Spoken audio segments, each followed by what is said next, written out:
नमस्कार दोस्तों।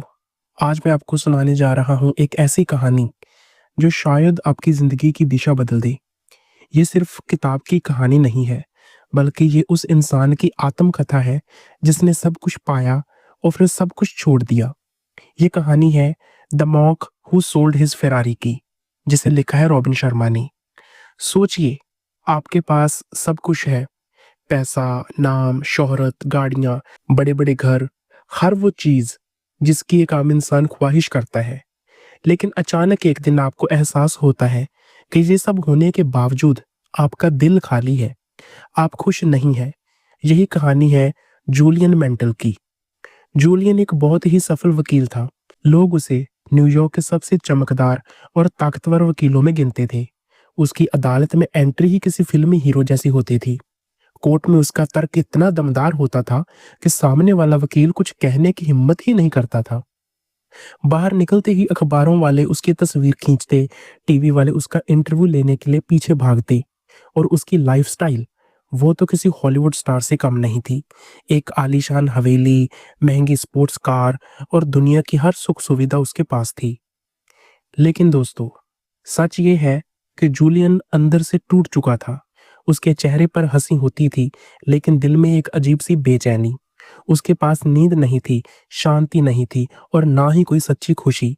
वो काम के तनाव और कोर्टरूम की लड़ाइयों में इतना डूब गया था कि उसका शरीर भी जवाब देने लगा था। शराब, फास्ट फूड और तनाव, यही उसकी दिनचर्या बन चुकी थी। और फिर एक दिन कोर्टरूम में ही उसके साथ वो हुआ जिसने उसकी जिंदगी बदल दी। एक बहुत बड़ा केस चल रहा था, सबकी निगाहें उसी पर थी, लेकिन बहस करते-करते अचानक उसे दिल में तेज दर्द हुआ और वो वहीं गिर पड़ा। पूरा कोर्टरूम हिल गया। डॉक्टरों ने कहा, अगर अब भी अपनी जिंदगी का तरीका नहीं बदला, तो अगली बार शायद मौका भी न मिले। यही से जूलियन की कहानी में मोड़ आता है। उसने सब कुछ छोड़ने का फैसला लिया। उसने अपनी हवेली बेच दी, अपनी महंगी फेरारी भी बेच दी और निकल पड़ा उस सफर पर जहां से उसने जिंदगी का असली मतलब सीखा। वह भारत आया और हिमालय की घाटियों में जाकर संतों और साधुओं से मिलने लगा। यहीं से उसके असली अध्याय की शुरुआत होती है। दोस्तों, अब सवाल ये है कि आखिर उसने हिमालय में ऐसा क्या सीखा जिसने उसकी पूरी जिंदगी बदल दी। यही वो सीखें हैं जो हमें इस किताब से मिलती हैं, और इन्हें अगर हम अपनी जिंदगी में उतार लें तो शायद हमारी जिंदगी भी वैसे ही बदल सकती है। सबसे पहली सीख जो जूलियन ने सीखी वह थी मन पर नियंत्रण। हिमालय के संतों ने उसे बताया कि इंसान की असली ताकत उसके मन में है। अगर तुम अपने मन को काबू में नहीं रख सकते तो तुम कभी अपनी जिंदगी पर काबू नहीं पा सकते। सोचो, हम में से ज्यादातर लोग अपने विचारों के गुलाम हैं। कभी पुरानी बातें याद आकर परेशान करती हैं, कभी भविष्य की चिंता सता देती है और इसी में हमारा वर्तमान निकल जाता है। लेकिन संतों ने जूलियन को सिखाया कि अगर हर रोज कुछ समय तुम अपने विचारों पर ध्यान लगाओ तो धीरे धीरे तुम्हारा मन तुम्हारे आदेश मानने लगेगा। उन्होंने उसे एक सुंदर बगीचे की कहानी सुनाई। मन एक बगीचे की तरह है, अगर उसमें खरपतवार उगने दो तो पूरा बगीचा बर्बाद हो जाएगा, लेकिन अगर रोज उसमें अच्छे बीज डालो, पानी दो, देखभाल करो तो वो खिल उठेगा। उसी तरह अगर हम अपने मन में अच्छे विचार, पॉजिटिव थिंकिंग और अनुशासन का पानी डालते रहें तो जिंदगी खिल उठेगी। अब जरा सोचिए, कितनी बार आपने खुद को नेगेटिव थॉट में फंसा हुआ पाया है। मैं ये नहीं कर सकता, मेरे बस की बात ही नहीं है, लोग क्या कहेंगे। ऐसे विचार हमारे दिमाग में बार बार आते हैं और यही विचार हमें आगे बढ़ने से रोकते हैं। संतों की पहली शिक्षा यही थी, मन पर काबू पाओ, मन को अपना सेवक बनाओ, मालिक नहीं। फिर आती है दूसरी सीख, उद्देश्य का महत्व। संतों ने जूलियन से कहा कि जिंदगी का सबसे बड़ा दुख ये नहीं कि लोग मर जाते हैं, बल्कि ये है कि लोग जीते ही नहीं हैं। सोचिए, हम सुबह उठते हैं, ऑफिस जाते हैं, काम करते हैं, वापस आते हैं, खाते हैं, पीते हैं और फिर सो जाते हैं। ये एक चक्र है जो रोज चलता रहता है। लेकिन असली सवाल ये है, क्या हमारा कोई बड़ा उद्देश्य है?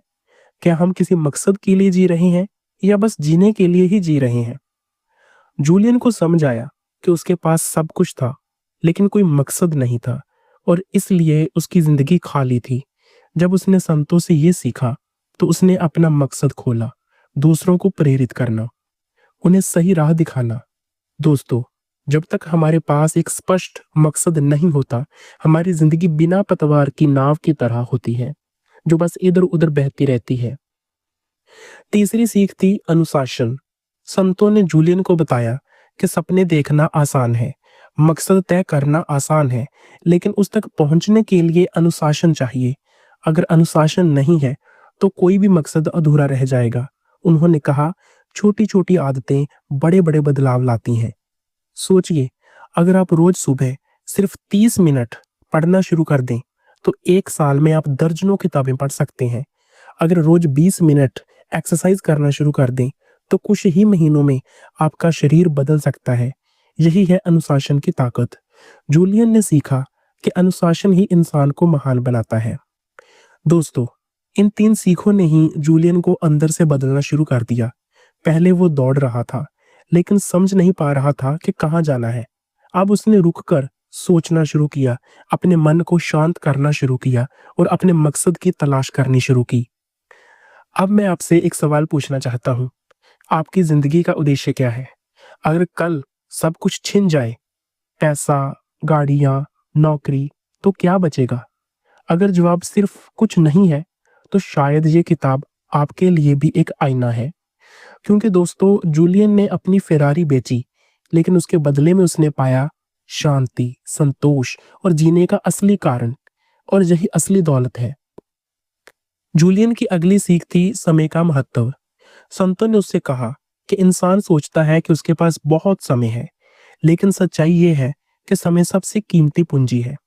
पैसा खो जाए तो दोबारा कमाया जा सकता है, नाम और शोहरत खो जाए तो फिर से हासिल की जा सकती है, लेकिन समय एक बार निकल गया तो कभी वापस नहीं आता।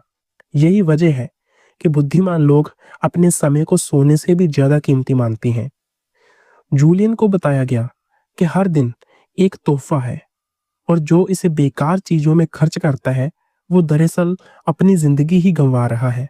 सोचिए, हम में से कितने लोग दिन के घंटों सोशल मीडिया पर स्क्रॉल करते हुए निकाल देते हैं, टीवी शो पर समय बर्बाद करते हैं, या उन लोगों के साथ वक्त बिताते हैं जिनसे हमें सिर्फ तनाव मिलता है, और फिर शिकायत करते हैं कि जिंदगी में कुछ बड़ा नहीं हो रहा।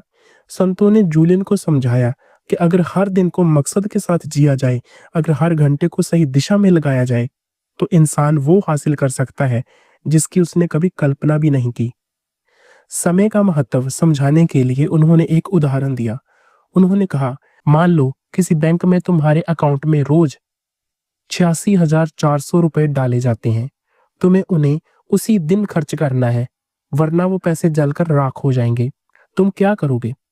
जाहिर है, तुम हर एक पैसा सोच समझकर सबसे ज्यादा काम की चीजों पर खर्च करोगे। अब सोचो, हर दिन तुम्हें 86,400 सेकंड मिलते हैं। सवाल यह है कि तुम इन्हें कहाँ कहाँ खर्च कर रहे हो? बेकार की आदतों और चिंता में, या अपनी मंजिल की ओर बढ़ने में? जूलियन को एहसास हुआ कि वो अब तक अपनी जिंदगी को यूं ही गंवा रहा था। उसके पास सब कुछ था, लेकिन समय पर काबू नहीं था। तभी उसने तय किया कि अब से हर दिन को एक तोहफे की तरह जिएगा। दोस्तों, ये सीख हमारे लिए भी उतनी ही जरूरी है। अगर हम समय को समझ लें और सही जगह इस्तेमाल करना शुरू कर दें, तो हमारी जिंदगी बदल जाएगी। अगली सीख थी सेवा और दया की ताकत। संतों ने जूलियन से कहा कि असली खुशी इस बात में नहीं कि तुम कितना पाते हो, बल्कि इस बात में है कि तुम कितना देते हो। जब हम सिर्फ खुद के बारे में सोचते हैं, तो हमारी खुशी छोटी रह जाती है, लेकिन जब हम दूसरों की मदद करते हैं, तो हमारी आत्मा हल्की हो जाती है और दिल में एक अलग ही संतोष भर जाता है। जूलियन ने महसूस किया कि उसकी पुरानी जिंदगी सिर्फ मैं और मेरा पर आधारित थी।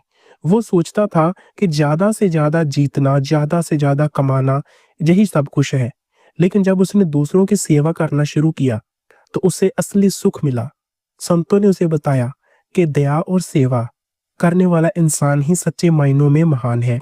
चाहे वो किसी जरूरतमंद को खाना खिलाना हो, किसी की बात धैर्य से सुनना हो, या बस एक सच्ची मुस्कान देना हो, ये सब सेवाएं ही हैं। सोचिए, आपने भी कभी किसी की मदद की होगी और उसके चेहरे पर मुस्कान देखी होगी। वो जो सुकून उस पल मिलता है, वो दुनिया के किसी महंगे गिफ्ट से नहीं मिलता। यही बात संतों ने जूलियन को सिखाई। जितना ज्यादा तुम दूसरों की मदद करोगे, उतना ही तुम्हारा दिल भर जाएगा और तुम्हारी जिंदगी में असली शांति आएगी। इसके बाद जो सीख उसने पाई वो थी सादगी और संतुलन। संतों का जीवन बहुत ही सरल था। उनके पास ना बड़े बड़े घर थे, ना महंगी कारें, ना सोने चांदी के गहने, लेकिन फिर भी उनके चेहरे पर वो चमक और दिल में वो संतोष था जो अरबपति इंसानों में भी नहीं मिलता। जूलियन ने देखा कि भौतिक चीजें असली सुख नहीं देती। हमें जीने के लिए चीजें चाहिए, लेकिन उन चीजों का गुलाम नहीं बनना चाहिए। जूलियन ने सीखा कि संतुलन ही असली कुंजी है। शरीर, मन और आत्मा, तीनों का संतुलन होना चाहिए। अगर सिर्फ शरीर पर ध्यान दो लेकिन मन परेशान है तो खुशी अधूरी रहेगी। अगर आत्मा भूखी है और सिर्फ पैसा कमा रहे हो तो जिंदगी में खालीपन रहेगा। और अगर शरीर बीमार है तो सब कुछ होते हुए भी कुछ नहीं है। इसीलिए असली कला है तीनों का संतुलन बनाए रखना। अब आती है आखिरी और शायद सबसे बड़ी सीख, वर्तमान में जीना। संतों ने जूलियन से कहा कि इंसान की सबसे बड़ी समस्या ये है कि वो या तो अतीत में जीता है या भविष्य में। या तो वो पुरानी गलतियों पर पछताता रहता है या फिर आने वाली परेशानियों की चिंता करता है, लेकिन इस सब में वो आज को खो देता है। जूलियन ने भी यही किया था। वो अपने करियर, अपनी छवि, अपने भविष्य की चिंता में इतना खोया था कि उसने आज को जीना ही छोड़ दिया था। लेकिन जब उसने वर्तमान पर ध्यान लगाना शुरू किया तो उसे पता चला कि असली जिंदगी तो यही है, इसी पल में। सोचिए, कितनी बार आप आज की खुशी को टाल देते हैं ये सोचकर कि जब सब कुछ सही होगा तब खुश रहूंगा। लेकिन दोस्तों, वो सही समय कभी नहीं आता। अगर आप इस पल को नहीं जी रहे तो असली जीवन आपके हाथ से निकल रहा है। संतों ने जूलियन को सिखाया कि हर पल को पूरी जागरूकता के साथ जियो। चाहे वो सुबह का सूर्य उदय देखना हो, चाय की चुस्की लेना हो या परिवार के साथ समय बिताना हो, सबको दिल से महसूस करो। जब इंसान ऐसा करता है तो उसका मन शांत होता है और आत्मा सुकून से भर जाती है। जूलियन ने इन सभी सीखों को अपनी जिंदगी में उतारा और फिर वो वही इंसान नहीं रहा। पहले उसकी पहचान फेरारी और आलीशान हवेली से थी, लेकिन अब उसकी पहचान उसके ज्ञान, शांति और सेवा से थी। उसने जाना कि सच्चा खजाना भीतर है, बाहर नहीं। दोस्तों, यही है the monk who sold his Ferrari का सबसे बड़ा संदेश। पैसा और शोहरत जरूरी है, लेकिन असली सफलता तब है जब आपके पास शांति हो, संतुलन हो और जीने का उद्देश्य हो। अगर आपके पास ये है तो आप दुनिया के सबसे अमीर इंसान हो, चाहे आपके पास फेरारी हो चाहे ना हो। दोस्तों, हमने अब तक जूलियन की यात्रा देखी, कैसे वो न्यूयॉर्क का चमकदार वकील था, कैसे उसकी जिंदगी की चमक धमक उसके भीतर की खालीपन को छिपा नहीं पाई और कैसे हिमालय के संतों ने उसे जीने की असली कला सिखाई। लेकिन अब सवाल ये है कि इन सीखों को हम अपनी जिंदगी में कैसे उतार सकते हैं। किताब की खूबसूरती यही है कि ये सिर्फ एक कहानी नहीं है, बल्कि हमारे लिए भी एक रोड मैप है। सबसे पहले फिर से बात करते हैं मन पर काबू की। संतों ने जूलियन को सिखाया कि अगर तुम अपने विचारों को नियंत्रित कर सकते हो तो तुम अपनी किस्मत भी नियंत्रित कर सकते हो। अब यह तो बड़ी गहरी बात है, लेकिन इसे समझने के लिए एक साधारण अभ्यास है। सोचिए, हर दिन सुबह आप उठते ही मोबाइल खोल लेते हो। पहली चीज जो आपके दिमाग में जाती है वो है दूसरों की पोस्ट, दूसरों की जिंदगी, दूसरों के समाचार। अब आप दिन की शुरुआत ही दूसरों के विचारों से कर रहे हैं। लेकिन अगर आप मोबाइल छोड़कर सिर्फ 5 मिनट आंखें बंद करके अपनी सांसों पर ध्यान लगाएं तो आप दिन की शुरुआत अपने विचारों से करेंगे।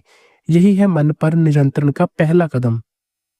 अगर आप ये अभ्यास रोज करें तो धीरे धीरे आपको फर्क दिखेगा। जैसे जूलियन ने सीखा कि मन एक बगीचे की तरह है, हमें उसमें रोज अच्छे विचारों के बीज बोने हैं। इसके लिए आप एक और अभ्यास कर सकते हैं। हर सुबह एक पॉजिटिव थॉट अपने आप से दोहराएं, जैसे मैं शांत हूँ, मैं काबिल हूँ, मैं अपने सपनों को पूरा कर सकता हूँ। ये छोटे छोटे वाक्य आपके दिमाग को प्रोग्राम कर देंगे। अब आते हैं मकसद पर। जूलियन ने सीखा कि बिना उद्देश्य की जिंदगी खाली है, लेकिन यह मुश्किल यह होती है कि बहुत से लोग कहते हैं मुझे नहीं पता मेरा मकसद क्या है। दोस्तों, मकसद कोई आसमान से नहीं उतरता। इसे आपको खोजने की कोशिश करनी पड़ती है। आप खुद से ये सवाल पूछ सकते हैं, अगर मुझे पैसे की चिंता ना करनी पड़े, तो मैं अपनी ज़िंदगी में क्या करना चाहूँगा? या फिर कौन-सा काम करते समय मुझे समय का पता ही नहीं चलता? यही सवाल आपके मकसद की ओर इशारा करते हैं। एक उदाहरण लीजिए, एपीजे अब्दुल कलाम। अगर वो चाहते तो सिर्फ एक वैज्ञानिक बनकर ही खुश हो सकते थे, लेकिन उन्होंने अपना मकसद बना लिया भारत के युवाओं को सपने दिखाना और उन्हें प्रेरित करना। यही वजह है कि उन्हें मिसाइल मैन और पीपल्स प्रेसिडेंट कहा गया। मकसद इंसान को ऊर्जा देता है और यही जूलियन ने सीखा। तीसरी सीख थी अनुशासन। दोस्तों, अनुशासन का मतलब ये नहीं कि आप अपनी आज़ादी खो दें। इसका मतलब है आप अपनी आज़ादी को सही दिशा दें। सोचिए, एक नदी अगर बिना किनारों के बहे तो बाढ़ ला सकती है, लेकिन वही नदी जब किनारों में बहती है तो खेतों को सींचती है। उसी तरह इंसान की ऊर्जा अगर अनुशासन के बिना बहे तो बर्बाद हो जाएगी। अनुशासन के लिए एक प्रैक्टिकल तरीका है, 21 दिनों का नियम। जूलियन ने सीखा कि अगर आप कोई भी आदत लगातार 21 दिन तक करते हैं, तो वो आपके जीवन का हिस्सा बन जाती है। आप चाहें तो सुबह जल्दी उठने की आदत डाल सकते हैं, रोज 30 मिनट पढ़ने की या रोज एक्सरसाइज करने की। शुरू के कुछ दिन मुश्किल लगेंगे, लेकिन 21 दिन बाद ये आसान हो जाएगा। अब बात करते हैं समय के महत्व की। ये बात हम सब जानते हैं कि समय बहुत कीमती है, लेकिन फिर भी हम उसे बर्बाद कर देते हैं। तो समाधान क्या है? संतों ने जूलियन को सिखाया, अपने दिन की योजना बनाओ। हर दिन की शुरुआत में ये तय करो कि आज तुम्हें कौन सी 3 चीजें जरूर पूरी करनी है। ये 3 चीजें छोटी भी हो सकती हैं या बड़ी भी, लेकिन जब आप उन्हें पूरा कर लेंगे तो दिन सफल लगेगा। उदाहरण के तौर पर, अगर आपका लक्ष्य फिटनेस है, तो आज की 3 चीजें हो सकती हैं: 20 मिनट वर्कआउट, हेल्दी खाना और 8 घंटे की नींद। बस इतना ही। धीरे-धीरे ये छोटे-छोटे काम आपकी जिंदगी को नई दिशा देंगे। इसके बाद आती है सेवा और दया की ताकत। जूलियन ने महसूस किया कि असली खुशी दूसरों को देने में है, और ये सिर्फ हिमालय की बात नहीं है, ये हम अपनी रोजमर्रा की जिंदगी में भी देख सकते हैं। जब आप किसी अजनबी को रास्ता दिखाते हैं, किसी गरीब को खाना देते हैं या किसी उदास इंसान को सुन लेते हैं, तो आपके दिल में जो सुकून आता है, वो किसी फेरारी में बैठकर नहीं मिलता। प्रैक्टिकल तरीका ये हो सकता है कि आप रोज कम से कम एक ऐसा काम करें जो किसी और के लिए हो, ना कि सिर्फ आपके लिए। ये काम कितना छोटा या बड़ा है, इससे फर्क नहीं पड़ता। फर्क पड़ता है उस भावना से जिसके साथ आप मदद कर रहे हैं। अब आती है सादगी और संतुलन की सीख। जूलियन ने देखा कि संतों का जीवन बहुत सरल था। उनके पास बहुत कम चीजें थीं, लेकिन वो बहुत खुश थे। आज की दुनिया में हम जितनी चीजें इकट्ठा करते जा रहे हैं, उतने ही बेचैन होते जा रहे हैं। संतुलन का मतलब है जरूरत की चीजें रखना और बाकी छोड़ देना। आप अपने जीवन में मिनिमलिज्म अपना सकते हैं। जैसे कपड़े, हम अक्सर अलमारी भर लेते हैं, लेकिन पहनते वही 5-6 कपड़े हैं। तो क्यों ना बाकी निकालकर किसी जरूरतमंद को दे दें। यही संतुलन और सादगी की शुरुआत है। और अंत में सबसे महत्वपूर्ण, वर्तमान में जीना। दोस्तों, ये सुनने में आसान लगता है, लेकिन करना सबसे मुश्किल। हम या तो अतीत की गलतियों में उलझे रहते हैं या भविष्य की चिंता में, लेकिन सच्चाई ये है कि हमारे पास सिर्फ यही पल है। इसका अभ्यास करने के लिए एक तरीका है, माइंडफुलनेस। जब आप कुछ कर रहे हो तो सिर्फ वही करें। अगर आप खाना खा रहे हो तो सिर्फ खाने पर ध्यान दें, उसका स्वाद, उसकी खुशबू, उसका रंग। अगर आप किसी से बात कर रहे हैं तो सिर्फ उसी पर ध्यान दें, मोबाइल पर नहीं। जब आप हर चीज को पूरी जागरूकता के साथ करेंगे तो आपके भीतर शांति बढ़ेगी और चिंता घटेगी। जूलियन ने भी यही सीखा। पहले वो हमेशा या तो जीतने की चिंता करता था या हारने का डर, लेकिन जब उसने वर्तमान में जीना शुरू किया तो उसे जिंदगी का असली स्वाद मिला। दोस्तों, यही है the monk who sold his Ferrari की असली सीखें। अगर हम इन्हें सिर्फ सुने नहीं बल्कि अमल में लाएं, तो हमारी जिंदगी सच में बदल सकती है। धन्यवाद।